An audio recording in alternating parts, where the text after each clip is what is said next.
RLD से कई नेता बीजेपी का दामन थाम सकते हैं। पूर्व मंत्री धर्म सिंह सैनी भी बीजेपी में शामिल हो सकते हैं। तो 24 जुलाई को आरएलडी और समाजवादी के तमाम नेता बीजेपी में शामिल हो सकते हैं। बीजेपी के संपर्क में है लगातार ये नेता और माना जा रहा है कि 24 जुलाई को बीजेपी की तरफ से बड़ा कार्यक्रम रखा गया है। उसी कार्यक्रम में ये नेता बीजेपी का दामन थाम सकते हैं। आदरणीय प्रधानमंत्री जी के नेतृत्व में जिस तरह से पूरा देश विकास के पथ पर आगे बढ़ रहा है और उत्तर प्रदेश में पूज्य योगी आदित्यनाथ जी के नेतृत्व में उत्तर प्रदेश विकास की रफ्तार में आगे चल रहा है। ऐसे में उत्तर प्रदेश की जनता का पूरा आशीर्वाद भारतीय जनता पार्टी के साथ है, देश की जनता का आशीर्वाद भारतीय जनता पार्टी के साथ है और जनता का जब आशीर्वाद किसी दल के साथ होता है तो बाकी नेताओं के ऊपर जन का दबाव होता है और निश्चित रूप से जो भी हमारे इन कार्यक्रमों में, हमारी नीतियों में और हमारे साथ प्रदेश और राष्ट्र की उन्नति के लिए कार्य करना चाहते हैं, ऐसे सभी लोगों का हम स्वागत करेंगे। लोकसभा चुनाव जैसे जैसे पास आ रहा है वैसे वैसे बीजेपी में शामिल होने वाले नेताओं की संख्या भी लगातार बढ़ती जा रही है। दारा सिंह चौहान के बाद अब खबर यह है कि 24 जुलाई को कई दूसरे दलों के नेता बीजेपी ज्वाइन कर सकते हैं, जिसमें समाजवादी पार्टी और आरएलडी के नेता बताए जा रहे हैं। अगर हम नामों की बात करें तो सूत्रों के मुताबिक सुषमा पटेल जो पूर्व विधायक रह चुकी हैं, समाजवादी पार्टी की नेता हैं।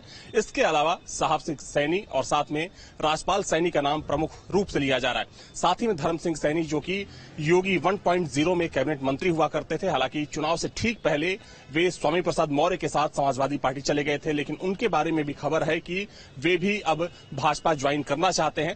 और ये जानकारी निकलकर सामने आ रही है कि 24 जुलाई को बीजेपी प्रदेश मुख्यालय पर इन तमाम नेताओं की ज्वाइनिंग हो सकती है। हालांकि इसको लेकर अभी आधिकारिक तौर पर भारतीय जनता पार्टी कुछ नहीं बोल रही है, लेकिन सूत्र बता रहे हैं कि ये तमाम नेता भारतीय जनता पार्टी का दामन जल्द थामने वाले हैं। हालांकि देखा जाए तो इसके अलावा भी ये जानकारी निकलकर सामने आ रही है कि समाजवादी पार्टी, आरएलडी और कांग्रेस के तमाम ऐसे नेता हैं जो भारतीय जनता पार्टी के संपर्क में हैं। इससे पहले भी ये बात सामने आ चुकी है। देखा जाए तो एक बयान सामने आया था ओम प्रकाश राजभर का। उन्होंने कहा था कि समाजवादी पार्टी के कई ऐसे विधायक हैं जो बीजेपी के संपर्क में। हालांकि अब चूंकि ये माना जा रहा है कि जैसे जैसे लोकसभा चुनाव की तारीख पास आएगी वैसे वैसे नेताओं में दल बदलने की प्रक्रिया भी शुरू हो जाएगी। जहां तक सवाल भारतीय जनता पार्टी का है तो हाल ही में दारा सिंह चौहान जो कि विधानसभा चुनाव से पहले सपा में चले गए थे, उन्होंने एक बार फिर से घर वापसी की। इसके अलावा ओम प्रकाश राजभर ने भी एनडीए में वापसी की है, लेकिन अब माना जा रहा है कि जो दूसरे दलों के नेता हैं वे भी जल्द भारतीय जनता पार्टी का दामन थामने वाले हैं। वीडियो जर्नलिस्ट दीपक राणा के साथ अविनाश सिंह, न्यूज स्टेट लखनऊ। लखनऊ में बीएल संतोष प्रदेश पदाधिकारियों की बैठक के बाद बीजेपी प्रदेश उपाध्यक्ष पंकज सिंह से खास बातचीत की है। संवाददाता ने सुना था क्या कुछ कहा उन्होंने। बीएल संतोष की प्रदेश पदाधिकारियों के साथ बैठक खत्म हो चुकी है और इस वक्त मेरे साथ प्रदेश उपाध्यक्ष पंकज सिंह जी हैं। सर, जो बैठक आज चल रही है, चूंकि माना जाए लोकसभा एजेंडा है, फिर भी क्या कुछ खास रहा बैठक? बैठक अच्छी रही।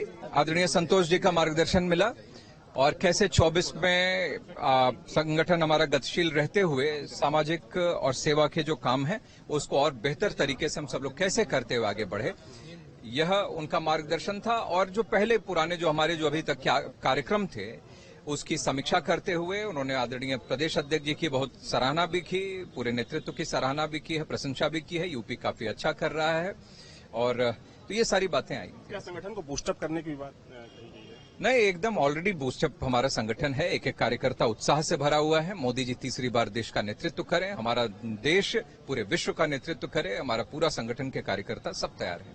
ठीक है सर, थैंक यू। तो मेरे साथ थे प्रदेश उपाध्यक्ष पंकज सिंह जो इस बैठक में मौजूद थे, जिनका साफ तौर पर यही कहना है कि जो प्रदेश पदाधिकारियों की बैठक हुई है उस बैठक में एक तरीके से बीएल संतोष के द्वारा लोकसभा चुनाव को लेकर जीत का मंत्र दिया गया है कि जो मिशन 80 का लक्ष्य लेकर बीजेपी आगे बढ़ रही है उस लक्ष्य को कैसे बीजेपी हासिल कर सकती है। हालांकि सूत्रों से ये जानकारी सामने आ रही है कि इस बैठक में बीएल संतोष ने कहीं ना कहीं प्रदेश पदाधिकारियों को ये निर्देशित किया है कि जो संगठन का काडर है और जो पुराने कार्यकर्ता हैं, चाहे हम कार्य समिति के सदस्यों की बात करें या फिर जो जिला लेवल के कार्यकर्ता हैं, उनसे भी जो उनके विचार हैं, जो उनका फीडबैक है, टू वे में उनसे उनके विचारों को, उस फीडबैक का आदान प्रदान किया जाए ताकि आने वाले चुनाव में बीजेपी उसका लाभ ले सके। वीडियो जर्नलिस्ट दीपक राणा के साथ अविनाश सिंह, न्यूज स्टेट लखनऊ। उत्तर प्रदेश के सभी जिलों में पेड़ लगाओ पेड़ बचाओ थीम पर पौधारोपण महाअभियान